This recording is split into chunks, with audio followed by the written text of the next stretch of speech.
Hey everyone, welcome back. In this tutorial, I will show you how to set up a V2Ray connection using the V2Rayang app.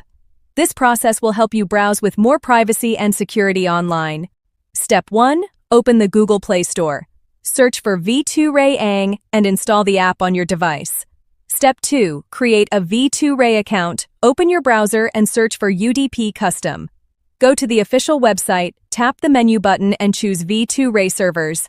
Then select Free V2Ray Servers, enter a username, complete the verification, and tap Create V2Ray Server. Your server details will be displayed. Copy the V2Ray configuration that fits your needs. Step 3. Open the V2Rayang app, tap the plus button. To add a new configuration, choose Import from Clipboard to paste the account details you copied earlier. Select the new configuration to activate it if needed. Tap the pencil icon to edit fields such as the address or SNI to match your region, then save your changes. Step 4. Connect to V2Ray. Once everything is set, tap Connect on the main screen. The app will establish a secure connection using V2Ray. That's it. You are now connected and ready to browse with added privacy and safety. If this guide was helpful, give it a like, subscribe to the channel for more tutorials, and tap the bell icon so you never miss an update.